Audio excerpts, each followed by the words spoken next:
നമസ്കാരം. എല്ലാവർക്കും സുഖം തന്നെയല്ലേ? എല്ലാവർക്കും മിയാസ് ഫുഡ് ബുക്കിലേക്ക് സ്വാഗതം.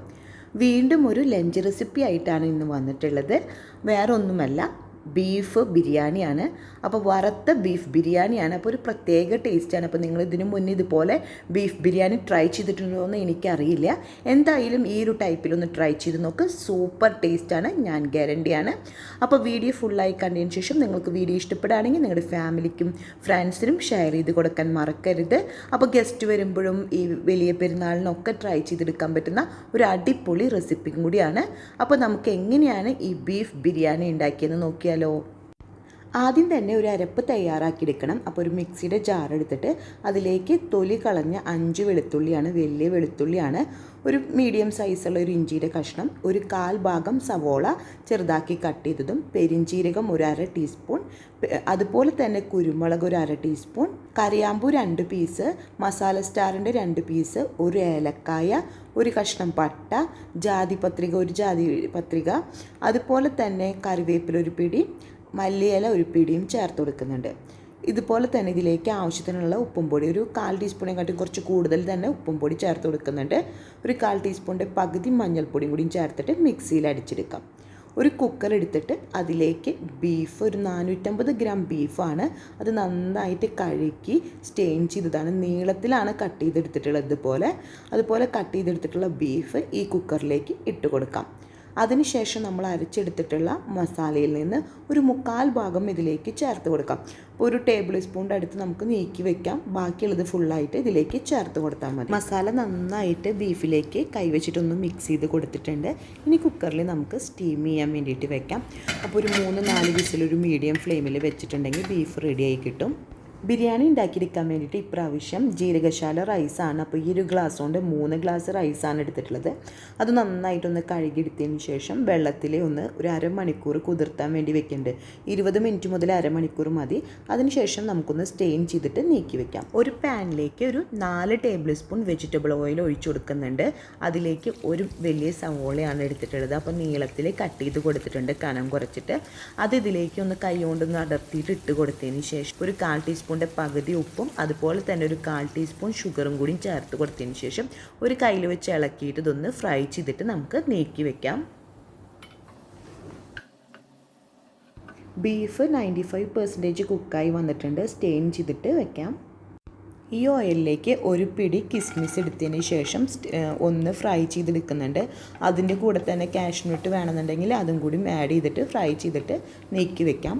ഈ ഓയിലിലേക്ക് വേവിച്ചെടുത്തിട്ടുള്ള ബീഫ് 95% കുക്ക് ചെയ്തെടുത്തിട്ടുള്ള ബീഫാണ് ഈ ഓയിലിലേക്ക് ഇട്ട് കൊടുക്കുന്നത്. അതിനുശേഷം കയ്യിൽ വെച്ചിട്ടൊന്ന് ഇളക്കി കൊടുക്കാം. അപ്പോൾ ഇതുപോലെ ഓയിലിൽ ഫ്രൈ ചെയ്തെടുക്കുമ്പോൾ ബീഫിന് പ്രത്യേക ടേസ്റ്റാണ് കേട്ടോ. അപ്പോൾ ഇതുപോലെ നന്നായിട്ടൊന്ന് ഇളക്കി കൊടുത്തതിന് ശേഷം ഇതൊന്ന് ചെറുതായി ക്രിസ്പി ആയി തുടങ്ങുന്ന ഒരു ടൈമിൽ ഇതിലേക്ക് ഒരു പിടി കറിവേപ്പിലയും കൂടി ഇട്ടിട്ട് ആ കറിവേപ്പില ഒന്ന് ക്രിസ്പി ആവുന്ന ടൈമിൽ ഒരു ബൗളിലേക്ക് സ്റ്റെയിൻ ചെയ്തിട്ട് മാറ്റിയെടുക്കാം. ഈ സെയിം പാനിലേക്ക് ഓയിൽ കുറവുള്ള കാരണം ഒരു 1.5 ടേബിൾ സ്പൂൺ വെജിറ്റബിൾ ഓയിൽ ഒഴിച്ചതിന് ശേഷം 3 വലിയ സവോളയും ഒരു 4 പച്ചമുളകും കട്ട് ചെയ്തെടുത്തിട്ടുള്ളതാണ്. അത് ഇതിലേക്ക് ഇട്ട് കൊടുക്കുകയാണ്. അപ്പോൾ കൈ വെച്ചിട്ടൊന്ന് സവോളയൊക്കെ ഒന്ന് ഉലർത്തി എടുത്തതിന് ശേഷം വേണം ഇതിലേക്ക് ഇട്ട് കൊടുക്കുക. അപ്പോൾ പെട്ടെന്ന് തന്നെ വാടി കിട്ടും. അതുപോലെ 2 തണ്ട് കറിവേപ്പിലയും ഇതിലേക്ക് ആവശ്യത്തിനുള്ള ഉപ്പ്. അപ്പോൾ ഓൾറെഡി ബീഫ് നമ്മൾ കുറച്ച് ഉപ്പിട്ടിട്ടാണ് വേവിച്ചുള്ളത്, എങ്കിൽ കൂടി ഒരു 1/4 ടീസ്പൂണിനെക്കാട്ടും കുറച്ച് കൂടുതൽ തന്നെ ഉപ്പിട്ടിട്ട് കയ്യിൽ വെച്ചിട്ടൊന്ന് ഇളക്കി കൊടുക്കാം. അപ്പോൾ ഉപ്പ് ആദ്യം തന്നെ ചേർക്കുമ്പോൾ പെട്ടെന്ന് തന്നെ സവോള വാടി കിട്ടും. അപ്പോൾ സവോള ഒരു പകുതി വാടി വന്നിട്ടുണ്ട്. ഈ ഒരു ടൈമിൽ ഇതിലേക്ക് 2 ടേബിൾ സ്പൂൺ വെളുത്തുള്ളി ഇഞ്ചി ചതച്ചെടുത്തതാണ്.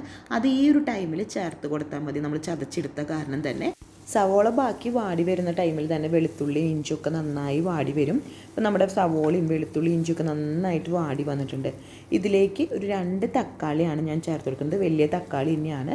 അത് കട്ട് ചെയ്തെടുത്തതിന് ശേഷം ഇതിലേക്ക് ചേർത്ത് കൊടുക്കുകയാണ്. അതേപോലെ തന്നെ നമ്മൾ നേരത്തെ അരച്ചെടുത്ത അരപ്പില്ലേ, അതിൽ നിന്നൊരു പകുതി ഭാഗം ഈ ഒരു ടൈമിൽ ചേർത്ത് കൊടുക്കുക. അപ്പോൾ അതിൽ നല്ല മസാലയുടെ ഒക്കെ ഒരു ഫ്ലേവർ ഉള്ള കാരണമാണ് ഈ ഒരു ടൈമിൽ ചേർത്ത് കൊടുക്കുന്നത്. ആദ്യം തന്നെ ചേർത്ത് കൊടുക്കുന്നില്ല. ഇനി നമ്മൾ തക്കാളി വാടുന്ന ഒരു ടൈമിൽ ഈ മസാലയും കൂടി വാടി തക്കാളിയും കൂടി ഇട്ടിട്ട് നന്നായിട്ട് വാടി വന്നിട്ടുണ്ട്. ഈ ഒരു ടൈമിൽ ഇതിലേക്ക് പൊടികൾ ചേർത്ത് കൊടുക്കാം. അപ്പോൾ 1 ടീസ്പൂൺ മല്ലിപ്പൊടി, 1 ടീസ്പൂൺ മുളകും പൊടി, 1/4 ടീസ്പൂൺ മഞ്ഞൾപ്പൊടി, 1/4 ടീസ്പൂൺ ഗരം മസാലയും കൂടിയാണ് ഈ ഒരു ടൈമിൽ ചേർത്ത് കൊടുക്കുന്നത്. ഇതെല്ലാം ചേർത്ത് കൊടുത്തതിന് ശേഷം ഒരു ലോ ഫ്ലെയിമിലാക്കിയിട്ടാണ് ചേർത്ത് കൊടുത്തത്. അതിന് ശേഷം നന്നായി ഇളക്കി മസാലപ്പൊടികളൊക്കെ ഒന്ന് മൂത്ത് വരുന്ന വരയ്ക്ക് ഇളക്കി കൊടുക്കുകയാണ്. ബീഫ് വേവിച്ചെടുത്തപ്പോൾ കിട്ടിയിട്ടുള്ള സ്റ്റോക്ക് വാട്ടർ ഒരു 1/2 കപ്പ് ഉണ്ട്. അപ്പം അതിൽ നിന്ന് ഒരു പകുതി ഭാഗം ഞാനിപ്പോൾ ചേർത്ത് കൊടുത്തിട്ട് അതൊന്ന് വറ്റിച്ചെടുക്കുകയാണ്. അതിനുശേഷം അത് വറ്റി വരുന്ന ടൈമിൽ ബാക്കി പകുതിയും കൂടിയും ചേർത്തിട്ട് ഒന്നും കൂടി നന്നായിട്ട് തന്നെ വറ്റിച്ചെടുക്കുന്നുണ്ട്.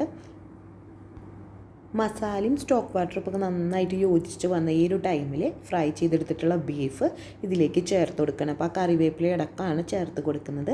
അതിനുശേഷം നന്നായിട്ടൊന്ന് കയ്യിൽ വെച്ചിട്ട് ഇളക്കി കൊടുക്കുകയാണ്. അപ്പോൾ ലോ ടു മീഡിയം ഫ്ലെയിമിൻ്റെ ഇടയിൽ ഇട്ട് കൊടുത്താൽ മതി. അതുപോലെ ഇട്ട് കൊടുത്തിട്ട് ഒരു 4-5 മിനിറ്റ് നമുക്ക് നന്നായിട്ട് തന്നെ ഇളക്കി കൊടുക്കാം. അതിനുശേഷം ഒരു 5 മിനിറ്റ് കഴിഞ്ഞ് ഇതിലേക്ക് ഒരു പിടി മല്ലിയിലയാണ് കട്ട് ചെയ്തിട്ട് കൊടുക്കുന്നത്. നിങ്ങൾക്ക് പുതിനയുടെ ഫ്ലേവർ ഇഷ്ടമാണെങ്കിൽ പുതിനയിലയും ചേർത്ത് കൊടുക്കാം. അപ്പോൾ ഒരു 1/2 പിടി മതി. അതിട്ടിട്ട് ഇളക്കി കൊടുത്തതിന് ശേഷം നമ്മൾ ഓയിലിൽ ഫ്രൈ ചെയ്തെടുത്തിട്ടുള്ള സബോളയില്ലേ അതിൽ നിന്ന് ഒരു ടീസ്പൂണും കൂടിയും ചേർത്തിട്ട് നന്നായിട്ട് മിക്സ് ചെയ്ത് കൊടുക്കുകയാണ്. അപ്പോൾ ഒരു 2-3 മിനിറ്റ് ഇതുപോലെ ഇളക്കി കൊടുത്തതിന് ശേഷം സ്റ്റവ് ഓഫ് ചെയ്തിട്ട് ഒരു സൈഡിലേക്ക് നീക്കി വയ്ക്കാം. റൈസ് വേവിച്ചെടുക്കാൻ വേണ്ടിയിട്ട് ഒരു പാൻ സ്റ്റൗമ്മ വെച്ചിട്ട് അതിലേക്ക് 1 ടേബിൾ സ്പൂൺ നെയ്യാണ് ഒഴിച്ചു കൊടുക്കുന്നത്. അതിലേക്ക് ഒരു കഷ്ണം പട്ട, 2 കറിയാമ്പൂ, 2 ഏലക്കായ, മസാല സ്റ്റാറിൻ്റെ 2 പീസും കൂടി ഇട്ട് കൊടുത്തതിന് ശേഷം അതൊന്ന് ഒരു കയ്യിൽ വെച്ച് ഇളക്കിയിട്ട് ഒന്ന് ഫ്രൈ ചെയ്തെടുക്കുകയാണ്. ഈ ഒരു ടൈമിൽ ഇതിലേക്കുള്ള വെള്ളം തിളപ്പിച്ചെടുക്കണം. അപ്പോൾ 3 ഗ്ലാസ് അരിയിലേക്ക് 4.5 ഗ്ലാസ് വെള്ളമാണ് എടുത്തിട്ടുള്ളത്. അത് തിളപ്പിച്ചെടുത്തതിന് ശേഷം ഈ പാനിലേക്ക് ഒഴിച്ചു കൊടുക്കുകയാണ്. അതേപോലെ തന്നെ സ്റ്റെയിൻ ചെയ്ത് വെച്ചിട്ടുള്ള റൈസും കൂടി ഈ ഒരു ടൈമിൽ ചേർത്ത് കൊടുക്കാം. റൈസിലേക്ക് ആവശ്യത്തിനുള്ള ഉപ്പും പൊടി ചേർത്ത് കൊടുക്കാം. അപ്പോൾ ഒരു 1/2 ടീസ്പൂണിനെക്കാട്ടും കുറച്ച് കൂടുതൽ തന്നെ ഉപ്പും പൊടി ചേർത്ത് കൊടുക്കുന്നുണ്ട്. അതുപോലെ തന്നെ നമ്മൾ നേരത്തെ അരച്ചെടുത്തിട്ടുള്ള അരപ്പിൽ നിന്ന് ബാക്കി വന്നിട്ടുള്ള 1 ടീസ്പൂണിൽ ചെറിയൊരു ടീസ്പൂണാണ്. ആ ഒരു ടീസ്പൂൺ അരപ്പും കൂടി ഇതിലേക്ക് ചേർത്ത് കൊടുക്കുക. അപ്പോൾ നല്ലൊരു ഫ്ലേവർ റൈസിന് കിട്ടാൻ വേണ്ടിയിട്ടാണ് ചേർത്ത് കൊടുക്കുന്നത്. അതും കൂടി ചേർത്ത് കൊടുത്തിട്ട് ഒന്ന് ഇളക്കിയെടുത്തതിന് ശേഷം നന്നായിട്ടത് തിളച്ച് തുടങ്ങുന്നത്. ഈ ഒരു ടൈമിൽ മൂടി വെച്ചിട്ട് ലോ ഫ്ലെയിമിലേക്ക് ചേഞ്ച് ചെയ്ത് കൊടുക്കാം. 15 മിനിറ്റ് ആയിട്ടുണ്ട്. അപ്പോൾ നമുക്ക് മൂടി തുറന്ന് നോക്കാം. അപ്പോൾ അതിലത്തെ വെള്ളമൊക്കെ വറ്റി വന്നിട്ടുണ്ട്. അപ്പോൾ ഒരു കയ്യിൽ വെച്ചിട്ട് നമുക്കൊന്ന് ഇളക്കി നോക്കാം. അപ്പോൾ നോക്കുമ്പോൾ കറക്റ്റായിട്ട് കുക്കായി വന്നിട്ടുണ്ട്. വെള്ളമൊക്കെ വറ്റി കറക്റ്റായിട്ട് തന്നെ വന്നിട്ടുണ്ട്. ഈ ഒരു ടൈമിൽ നമുക്ക് സ്റ്റവ് ഓഫ് ചെയ്ത് കൊടുക്കാം. ദം ചെയ്തെടുക്കാൻ വേണ്ടിയിട്ട് ഒരു പാൻ എടുത്തിട്ടുണ്ട്.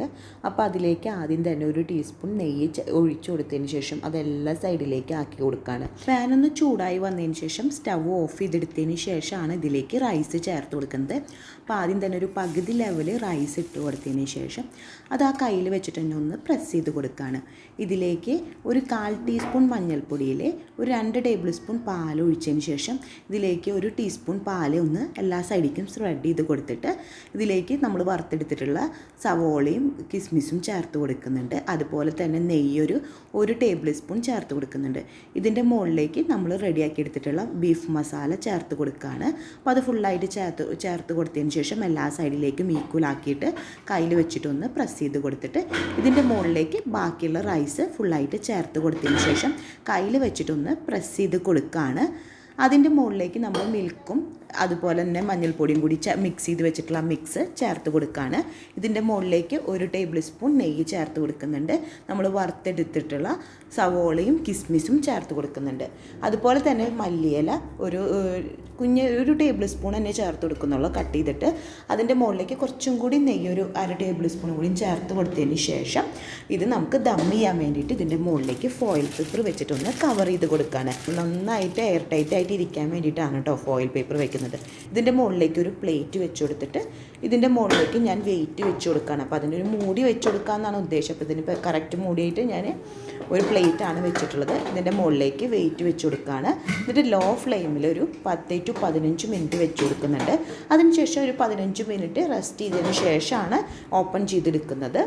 അപ്പോൾ നമ്മുടെ കറക്റ്റായിട്ട് ദമ്മായിട്ട് കിട്ടിയിട്ടുണ്ട്. നമുക്കത് ഓപ്പൺ ചെയ്തെടുക്കാം. ഇലയിൽ അധികം ഇടാത്തതെന്ന് വെച്ചിട്ടുണ്ടെങ്കിൽ അത് ദം ചെയ്യുമ്പോൾ എന്ന് വെച്ചിട്ടുണ്ടെങ്കിൽ അതിൻ്റെ കളറ് മാറിപ്പോവും. അത് കാരണമാണ് കുറച്ച് ചേർത്ത് കൊടുത്തത്. ബാക്കി നമുക്ക് സർവ് ചെയ്യുന്ന ഒരു ടൈമിൽ ചേർത്ത് കൊടുത്താൽ മതിയാവും. ഇനി നമുക്ക് കയ്യിൽ വെച്ചിട്ടൊന്ന് ജസ്റ്റ് ഒന്ന് ഇളക്കി കൊടുക്കാം. അപ്പോൾ നന്നായിട്ട് ദമ്മായി കിട്ടിയിട്ടുണ്ട്. അപ്പോൾ മെല്ലെ ഒന്ന് ഇളക്കി കൊടുത്തതിന് ശേഷം നമുക്കതൊരു സർവിങ് ട്രേയിലേക്ക് മാറ്റി കൊടുക്കാം. അപ്പോൾ നമുക്ക് ആദ്യം തന്നെ സർവിങ് ട്രേയിലേക്ക് പ്ലെയിൻ റൈസ് ഇട്ട് കൊടുക്കാം. അത് കഴിഞ്ഞിട്ട് അതിൻ്റെ മുകളിലേക്ക് കുറച്ച് ബീഫ് മസാലയായിട്ടുള്ള റൈസ് ഭാഗങ്ങൾ ചേർത്ത് കൊടുക്കാം. അതിൻ്റെ മുകളിലേക്ക് വീണ്ടും പ്ലെയിൻ റൈസ് ഇട്ട് കൊടുത്തതിന് ശേഷം ബീഫിൻ്റെ മസാല ഞാൻ 2-3 മുകളിൽ വെറുതെ ഒന്നൊരു ഡെക്കറേഷന് വേണ്ടിയിട്ട് കുറച്ച് ഇട്ട് കൊടുക്കുന്നുണ്ട്, 1 ടീസ്പൂണ്. അതിൻ്റെ മുകളിലേക്ക് നമ്മൾ ഫ്രൈ ചെയ്തിട്ടുള്ള ഒനിയനും അതുപോലെ കിസ്മിസും ചേർത്ത് കൊടുക്കാൻ, അതുപോലെ തന്നെ കുറച്ച് മല്ലിയിലയും അതുപോലെ ഇട്ട് കൊടുക്കുന്നുണ്ട്. അപ്പോൾ നമ്മുടെ അടിപൊളി ബീഫ് ബിരിയാണി റെഡി ആയിട്ടുണ്ട്. അപ്പോൾ വലിയ പെരുന്നാളിന് ട്രൈ ചെയ്ത് നോക്കാൻ പറ്റുന്ന ഒരു അടിപൊളി റെസിപ്പിയാണ്. അപ്പോൾ എല്ലാവരും ട്രൈ ചെയ്ത് നോക്കണം. അടുത്ത ദിവസം പുതിയ വെറൈറ്റി റെസിപ്പി ആയിട്ട് വീണ്ടും വരാം. Thanks for watching. ബൈ.